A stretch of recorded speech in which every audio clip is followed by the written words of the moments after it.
الرحيم. الحمد لله. اللقاء اللي كان بيني وبين الولاد الكرة الطايرة، يمكن الحمد لله يعني رجالة 19 رجالة والفريق الأول رجالة. المدير الفني بتاع النادي الأهلي يقف في الماتش ويقول لا عايزين نعيد من الأول ونعيد من الأول ونخصم نقطة من الزمالك. دي مش رياضة والله يا جماعة، الشكل بقى وحش. النادي الاهلي عمره ما عمل ده، وبمصحف الشريف لا عمري شفت ده في عصر محمود طاهر ولا مرتجي ولا حسن حمدي ولا عبد صالح الوحش ولا صالح سليم. ايه ده؟ لا انتوا مش دمرتوا، انتوا كسرتوا دولاب المبادئ، ده انتوا ولعتوا في الدولاب كله. فده مش الاهلي. اعتقد جماهير الاهلي اللي بالملايين لا تقبل اللي بيحصل ده. هو كل ماتش تعمل لي مشكله. ماتش السله بلعب، الراجل الحكم ده مبطور، حكم السله، الولد بيلعب الكوره مش شايف الخط عشان تعمل اعلان لشركه صلاح، يعني شركه من بتوع التليفونات دي اللي عماله تكسب ملايين مليارات على حساب الناس. تمام؟ يوم يقول لك ايه؟ لا وتتعاد وعلى حساب النادي، والنادي يبقى يتخصم منه نقطتين والواد ينطرد. مفيش كده يا جماعه والله العظيم، ما ده في كده في الدنيا خالص. فببارك لاولادنا، فاضل لهم ماتش ان شاء الله بكره. اولا طبعا برحب بالاخوه اللي في الاستوديو، الاستاذ جمال عبد الحميد، وبقول واضح يعني علنا يعني اي مذيع مش هيحضر اليوم بتاعه مش هيجي تاني. دي قناه محترمه ملتزمه. اي صحفي مش هيجي اليوم بتاعه مش هيجي تاني. كلام غير قابل للنقاش. خلاص دي قناه محترمه، في برامج جديده هنبتدي فيها الاسبوع ده، بس بيعملوا البرومات بوجوه جديده، باعلاميين جداد ومذيعين جداد، وبنحاول يعني نضخ دم جديد في القناه. فانا بقول طبعا كابتن جمال عبد الحميد منور الشاشه، ما كانش يوم النهارده، ومعاه طبعا الاستاذ محمد رجب صديقي العزيز، وكنت لسه بحكي لكم قصته امبارح. محمد انا فضحتك امبارح، حكيت كل حاجه، حتى شمس بدران حكيت، كله حكيته. انت عارف ان انا يا محمد ما بسترش في الحاجات دي. احنا لغايه الساعه 3 بالليل بنحكي قصه ابو زيد محمد رجب. ورحنا بعد كده بقى رود الفرج، جبنا زبادي من هناك، شبرا ورود الفرج وشارع ابن رشيد ومسره، وكمان خالد لطيف كان بيشرفنا، ومش فاكر مين كان معايا تاني. المهم يعني، فطبعا الاستاذ محمد رجب، الاستاذ منتصر موجود، الاستاذ صبحي، مين تاني كان موجود؟ الاستاذ ماجد غراب. تمام. وعايز اقول لماجد، يا ماجد حضرتك ضيف من زي المحررين، انت مش مذيع النهارده، انت مش مذيع، انت عمال تبص لمحمود الخطيب وتكلمه هو. يا عم انت المفروض كلامك مع المذيع، انت سبت المذيع ورحت قلت له فين الكاميرا بتاع دي، انا بقى يا محمود ويا محمود ويا محمود. احنا استاذ ماجد ما بنردش الا اللي بيجي علينا الاول. تمام؟ فبعد اذن سيادتك، وبعدين في متحدث رسمي باسم فريق كوره ومتحدث رسمي باسم النادي اللي هو انا. خلاص الجمهور لا انسحب، لا ما تنسحبش، لا انسحب، لا ما تنسحبش. مع احترامي للجماهير، لو انا سمعت الكلام دون مفيش نادي تاني، مفيش نادي. يا جماعه العموميه انتخبتنا ليه؟ عشان دي مكان مؤسسي الناس بتجتمع فيه، بتاخد القرارات اللي شايفاها. لو قلت لصالح اللي بقى يقول لك يا عم ده الحكومي، ده راجل دوله. يا عم ما بقتش راجل دوله يا عم، لسه طالع من السجن الوادي النطرون من شهر ولسه راجع، الناس بتقول لي الحمد لله على السلامه، اتعزلت، فالناس الحمد لله على السلامه تاني. مفيش راجل دوله بيحصل معاك الكلام اللي انت عمال تقوله ده. انت وهو بقى راجل دوله وخايف، ما بخافش الا من اللي خلقني. انما عندي مصلحه وطني رقم واحد، مالهاش علاقه براجل الدوله، لها علاقه بالوطنيه ومصر. ومصلحه الزمالك رقم اتنين. انا عندي بلدي رقم واحد، وبقول اهو على كل الزملكاويه، وده مش معناه ان انا هنسحب ولا ما انسحبش. انا بس عايز افهمك، انا ما بخافش الا من اللي خلقني. والواد اللي بيقول لك ده حنفي، انا حنفي يالا؟ انا قلت مش هلعب ماتش المقاصه، لعبته؟ مش الحكم راح وقع كده، واقف كده بالشورت بتاعه ويعمل كده، وانا مش هروح، والدوري تقريبا اتوقف بعدها شهرين. قلت مش هلعب ماتش الاهلي بعد السوبر، رحت. مش العيال كانت في الشارع بتأدي حاجتها، العيال الصغيره ما راحوش، عيب. مش انا اللي حنفي، عيب انك تتكلم عن رئيسك لو انت فعلا زملكاوي كده. المهم، فطبعا ببارك لفريق الطايره، بكره عندهم ماتش مهم جدا ربنا يكرمهم فيه. وببارك فريق كوره، مدرب على اعلى مستوى، على فكره حبش اهو، الوكيل بتاعه موجود اهو معانا. تمام؟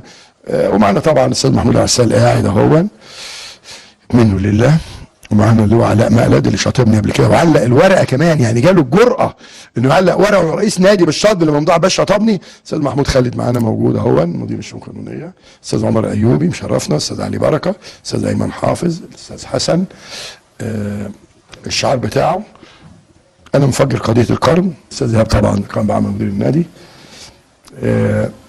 مبروك الكوره، ما شفتش حد اشاد بامير اللي جاب المدرب، وانا بقول لكم قدام ده اهو ادي حبش اللي هو وكيل المدرب ده.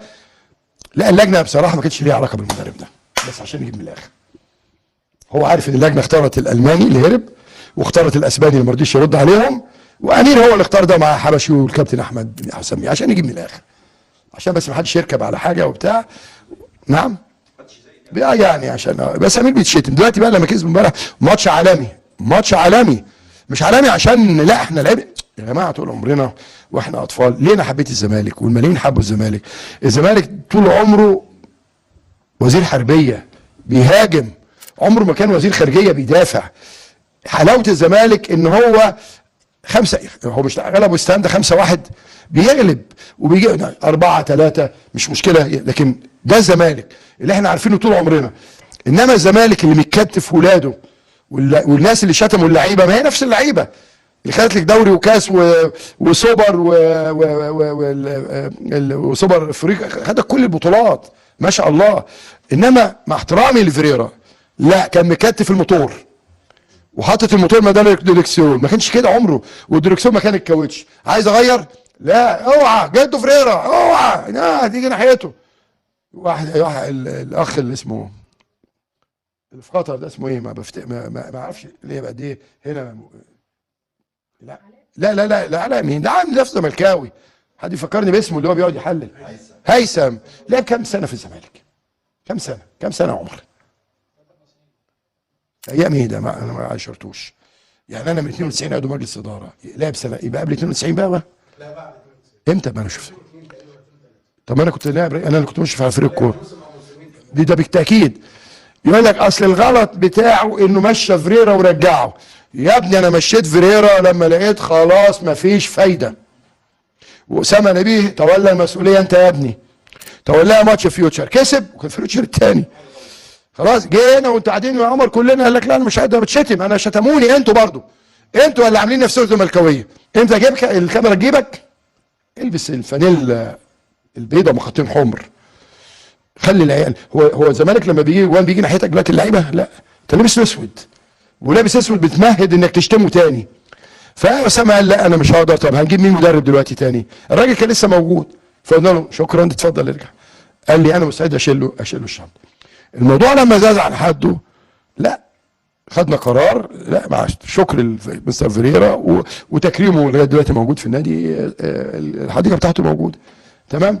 الراجل ده بقى له 10 ايام احنا شفنا بيعمل ايه. ده بيجري بين الشوطين عشان يلحق، وما عندوش مشكله ان شيكابالا الكابتن الكبير يتغير في شوط، ما عندوش مشكله. ده معناه ده اللي احنا عايزينه صالح النادي.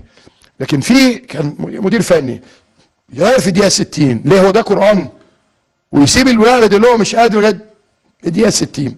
فاحنا يعني بنقول له دي اول خطوه، الجماهير المحترمه خليكوا وراه. اما موضوع الجواب اللي طلع النهارده اللي محدش فاهمه، وانا كنت لسه بقول فاكرين انور السادات لما في حرب 67 جاب قصب للعيال عساكرنا، نعم 73 جاب قصب للعيال جنودنا وظباطنا على شط القناه وقال لهم اقعدوا نص قصب. في اسرائيل مخابرات قال لك يا العربيات الاسترخاء وصل لمص القصب، وهو كان بيجهز لتاني يوم الساعه 2 بالليل. انا كنت في المانيا، كنت في بلد اسمها ايه عايز افتكر كيلن او كولونيا كيلن يعني، وكنت في مدينه جامعيه وما كنتش مصدق ان التلفزيون الاسرائيلي بيجي هناك بقى، مش التلفزيون المصري لا الاسرائيلي والالماني وكل تلفزيون العالم. مصر عبرت، جيش مصر عبر، لدرجه انا شفت جولدا مير بتلطم هي وموشا ديان كان وزير الدفاع ورئيس الوزراء تمام. فهل كان المفروض من انور السادات وانا في 72 عملت مظاهرات ضده عشان نحارب واتقبض عليا نحارب اسرائيل في 72 يناير 72 وقعدت في سجن معاملات خيريه رجال 31 يوم. هل كان مفروض وكان قبل ما اتقبض عليها بيوم لقاء مع وزير الدفاع، كان اعتقد محمد صادق على ما اتذكر، وامين العام اللجنه المركزيه السيد مرعي، وقلت عايزين نحارب. فهو سالني سؤال، قال لي انت تفهم ايه في الحرب؟ تعرف ايه في الحرب؟ انا ساعتها بقى قلت ايه اللي بيقوله دون، وقعدت افتي زي ما الناس دلوقتي بتفتح نادي الزمالك. هل كان مطلوب من انور السادات ان يقول لي مصر كلها، وخلي بالك بقى انا بكره القصب ده، الناس بتمص القصب ده عشان بكره الطيران هيطلع الساعه 2؟ لا طبعا. فالجواب لما طلع احنا مش فاهمينه، هو جواب واضح. انا راجل قانون، ودي دوله قانون، ورئيس الدوله بيحترم القانون، لانه يكفي انه تربى في بيت اخوه المستشار احمد السيسي نائب رئيس محكمه الراجل القانون، فعارف قدر القانون والقضاء. فالجواب باختصار شديد، انا بقول يا جماعه، انا المجلس الاداره اختارني رئيس بعثه لنادي الزمالك في المباراه بتاعه السوبر اللي هتلعب فيه الامارات. تمام؟ كلامي واضح. الماده 27 فقره 2 من لائحه الانضباط، تنفذ قرارات لجنه الانضباط فورا حتى لو في تظلم. تمام؟ انا عن نفسي، انت بنعني شهرين احضر المطوشه والمسابقات التي ينظمها اتحاد الكوره اللي تبعه لجنه الانضباط، هم 3 مسابقات: دوري، كاس، سوبر. تمام؟ مفيش حاجه اسمها السوبر غير، لا لا لا، مش انت اللي بتنظم المسابقه. انا اعتذرت لمجلس الاداره عن السفر، لان مش معقول هسافر واتفرج على الماتش في الفندق. المفروض اتفرج عليه فين؟ في الاستاد. انا ممنوع من دخول الاستادات شهرين. فبدات بنفسي، اعتذرت، عملت تظلم، وقلت انا بقى خلاص اول واحد انا بحترم القانون واللائحه اللي عاملها، اللي هي القرار اللي صدر من خيره رجال القانون في مصر والقضاء في مصر، كلهم شخصيات محترمه. في عزت بيه خميس ده كان مساعد اول وزير عدل، في شيرين مع المستشار شيرين فهمي رئيس محكمه الجنايات، في محمد بيه، في ايهاب بيه عبد المطلب نائب رئيس محكمه نقد. لا يا جماعه، كلهم قامات. لما يطلعوا يعني لما القاضي يطلع حكم عند بشهر حبس مثلا احترمه، ولما نائب رئيس محكمه النقد ومساعد اول وزير يطلعوا حكمهم ضدي اقول لهم لا انا مش هنفذ؟ لا بنفذ ومش هسافر. ده الجواب. خلاص. ودعيت لاجتماع طارئ يوم الاحد ان شاء الله لمجلس الاداره. تمام؟ انا عندي 2 لعيبه، لاعب لجنه المسابقات وقفاه، ولاعب لجنه الانضباط وقفاه. الكابتن المحترم الكبير المحترم ابن الناس اللي متربي انا بحبه شخصيا، الشناوي، موقوف 3 مطوشه، ملوش حق يروح. موضوع غير قابل للنقاش، زي ما ماليش حق ان احضر اي مباراه لمده شهرين. الولد الثاني اللي بيطلع يعمل حركات بذيئه لجمهور الزمالك، لجنه انضباط مدياله 12. تمام؟ فالقصه بسيطه جدا جدا على فكره، اسهل مما تتخيلوا. دلوقتي لجنه الانضباط المفروض قراراتها تنفذ امتى؟ فور اصدارها. لكن في 10 ايام للجنه التظلمات تجتمع تاني يوم على طول. يعني ليه بيقولوا 10 ايام؟ لان التظلم قدامك ايه؟ 10 ايام تتظلم، انا والاهلي واي حد. ال10 ايام اخرهم امتى؟ بكره. حضرتك لازم تجتمع يوم السبت، مالكش اي حاجه، والا انت اللي هتتسبب في ازمه كبيره. اجتمع، اديله براءه، اديني انا 6 اشهر، بالرغم انك المفروض ما تزودش يعني عن ده. تمام؟ انا اتحكم عليا ب 300,000 جنيه غرامه عشان قلت كهرباء ده خدام. يا جماعه لو رحت المحكمه دي المحكمه تديني 5000 جنيه، لكن انضباط ادتني 300,000 جنيه، وانا ما عنديش مشكله. انما نطبق القانون على الكل. نطبق القانون عشان اللي مش عارف يفهم وعايز يقل ادبه، كلامي واضح. لا ده خايف، ده كده يلعب الماتش، ده مش لا لا لا، كلامي واضح. لجنه الانضباط ماده 27 فقره 2 تنفذ فورا قراراتها. لجنه التظلمات لازم تقعد 10 ايام عشان تجتمع. ليه؟ ما دام انت اصلا ما تظلمتش، ما انا لازم يستنى لغايه ما الكل يتظلم. زي ميعاد الاستئناف مثلا 40 يوم، القاضي ما يقدرش يشوف القضيه قبل ميعاد الاستئناف، ميعاد النقض 60 يوم، ما يقدرش يشوف الا بعد 60 يوم، لان ممكن واحد يعمل نقض او استئناف.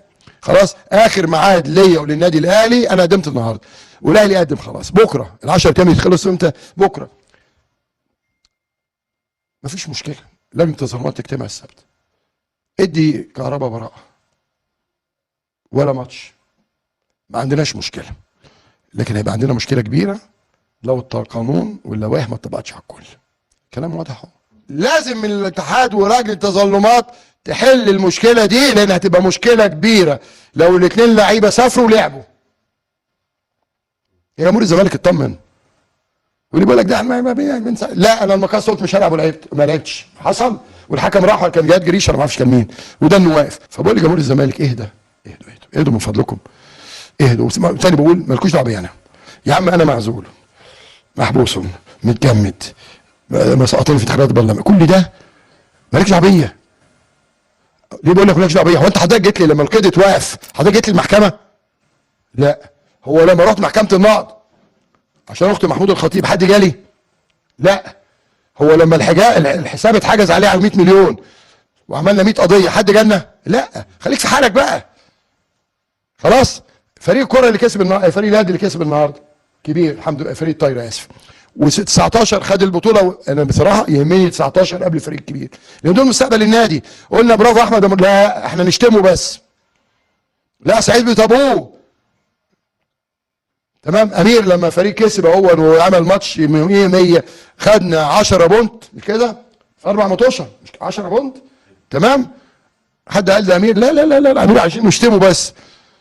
والله العظيم الجمهور حقيقي فاهمكم وكشفكم ومش طايقكم ومبروك.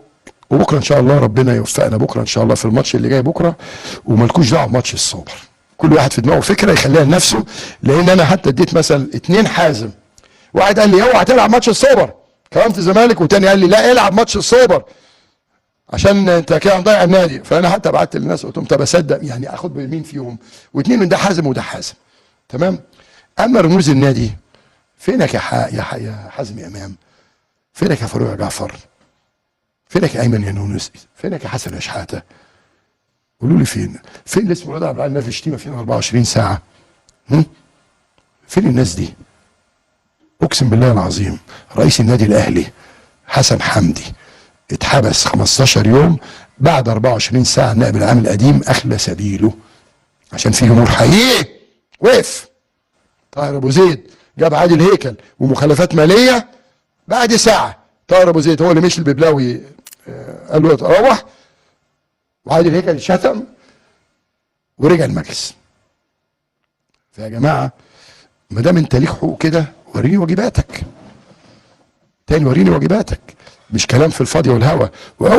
واوعى حتى العيال اللي هم اللي مش عايز اقول مش عايز اشر صفحاتهم. ايوه انسحب دلوقتي، عايزنا ننسحب. طب انا لو كنت طلعت الجواب ده قبل ماتش امبارح والعيال اتغلبت لا قدر الله بتوع كوره، مش كده؟ شفت بقى ربك العيال، ايوه عايز يضيع النادي. مش طايقكم ومش طايق اسمع صوتكم. جماهير الزمالك اللي بالملايين والمصحف بالملايين، تحياتي لكل اللي قاعدين. و استاذ علي بركه انت ما رحتش ليه النهارده؟ القناه ده كويس انك ما رحتش، ما كنتش هتعرف تكلم ماجد. انا عايز اقول ايه المذيع ده ضيف قاعد زي الصحفيين كل كلام الخطيب. مالكش دعوه بالخطيب، سيبه في حاله، سيبه في حاله، احنا مالناش دعوه بيه يا جماعه. انا بيني وبين محمود الخطيب وعيلته قضيه شخصيه لن تنتهي لنهايه العمر، لا ليها علاقه بالاهلي وجماهيره وتاريخه ولا بالزمالك ولا جماهيره. دي خناقه بينه وبينه بقت خناقه خلاص. الاول كانت بسبب نادي القرن وتقسيط غرام الكهرباء، عمل له اعتذار رفضت ال3 خلاص. دلوقتي بقت خناقه بيني وبينه، هعرف اخد حقي كويس قوي. انما محمود الخطيب كرئيس نادي الاهلي مالناش علاقه بيه خالص نهائي.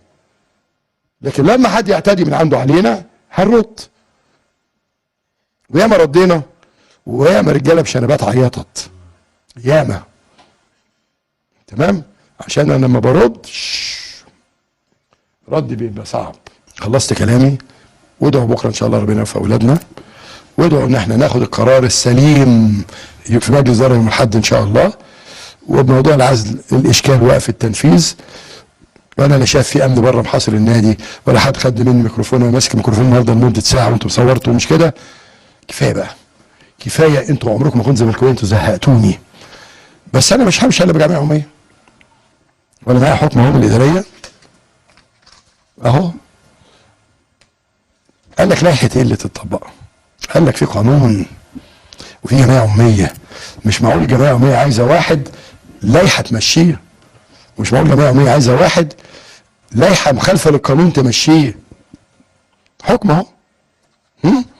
فاهدوا كده، مالكوش دعوه بيا، خليكم في نفسيكم، والصالح ان شاء الله هنعمله باذن الله، ولن نقبل الا تطبيق القانون على الكل ولائحه على الكل. انا اتطبق عليا ممنوع شهرين، خلاص ما احضرش مطوشه، انا مش بقول انا رئيس النادي.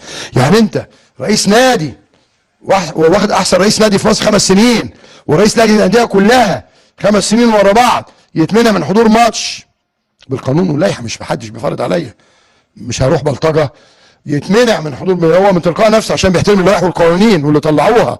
ولاعب كوره اصلا ملوش لازمه يلعب غصب اللائحه والقوانين، ما اعتقدش الكلام ده هيمشي. ما بيتهيأليش حد في الدوله هيوافق على الكلام ده، ما حدش هيوافق. فاهدوا يا جماهير الزمالك، تاني اهدوا، وعايزين نركز مع عندنا الطايره بكره، ربنا يكرمنا ونكسب. ولو ربنا كرم ورحنا لعبنا ماتش السوبر ان شاء الله، عايزين نركز ونكسب باذن الله. بس عشان نلعب المساواه في الظلم عدل، ولازم الميزان يبقى معدول. لو عمل كده مفيش حد في الدوله هيوافق الميزان يتعمل كده. ليه؟ لانك لما تروح المحكمه هتلاقي مكتوب ورا ايه؟ العدل اساس الملك. لا تقال المحبه ولا الخير ولا التقوى ولا كل ده، العدل. ليه؟ لان لو ساد الظلم، لو ربنا سبحانه وتعالى قال لا تظلموا. هو ربنا سبحانه وتعالى نادرا لما بيحلف بعزتي وجلالي، وعزتي وجلالي لانصر من بيتكلم المظلوم ولا بعد حين. ده ربنا كل كلامه الظلم لا. لانك انا لو ظلمتك وما تعاقبتش في الدنيا قبل الاخره، انت حضرتك هتظلم ده وده يظلم دون، مش هيبقى فيه كون.